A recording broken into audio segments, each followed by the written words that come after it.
अली बेटा, अरे यार मर गया। वो आजा अंदर आके रोटी खा ले। अब्बा आ जाता हूँ, क्या हर वक्त एक ही रट लगाई होती, रोटी रोटी रोटी।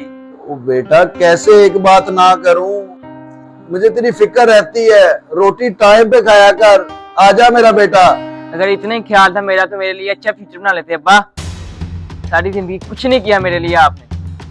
अब्बा मैं जा रहा हूँ। वो बेटा किधर जा रहा है? अब्बा मुझे बाहर दे, मैं जा रहा हूँ, मैं जैन की तरफ जा रहा हूँ। हाय और अब्बा, आजकल के बच्चों का क्या बनेगा। अब्बा इधर बैठे।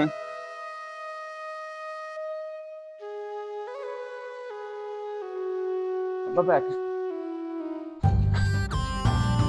हाँ जैन क्या कर रहा है? मैं तुझे कब से वादे दे रहा हूँ, आजा गेम खेले। 1 मिनट। अब्बा पाँव दबा दूं आपके? बेटा तुम जाओ, अली बुलाने आया तुम्हें। कोई बात नहीं, वो इंतजार कर लेगा, मैं आपके पाँव दबाता हूँ।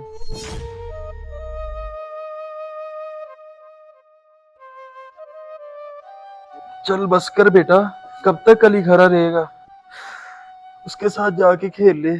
चले ठीक है अब्बा, मैं फिर चलता हूँ। और किसी भी चीज़ की जरूरत हो, ये मोबाइल पड़ा है, मुझे फौरन कॉल करनी है। अबे देख के बंदा मार, जैन भाई देख के। तो रुक 1 मिनट।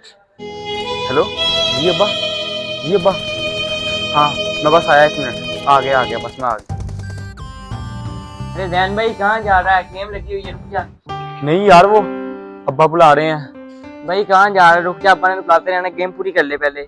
यार अली देख, मैं भी पहले तेरे जैसे ही होता था, मैं भी अपने बाबा की नहीं सुनता था।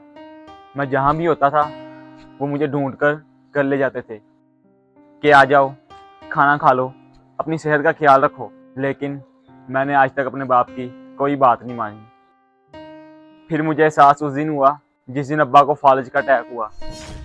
फिर मुझे बुलाना तो दूर की बात है, यहाँ तक के खाना पीना और वॉशरूम जाने तक के लिए नहीं उठ सकते, वो भी मुझे लेके जाना पड़ता है। हमें ना वक्त पर ही अपने माँ बाप की बात सुन लेनी चाहिए और उनकी कदर करनी चाहिए, क्योंकि कोई भी हमेशा साथ नहीं होता। चल ठीक है यार, फिर मैं चलता हूँ।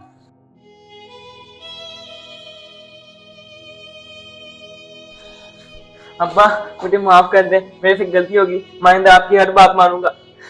अरे क्या हुआ बेटा, तू रोने क्यों लग गया है? अब्बा माफ कर दे। अरे बेटा माफी क्यों मांग रहा है, कोई बात नहीं, मुझे पता था मेरा बेटा एक दिन जरूर समझ जाएगा। चुप चुप चुप मेरा बेटा।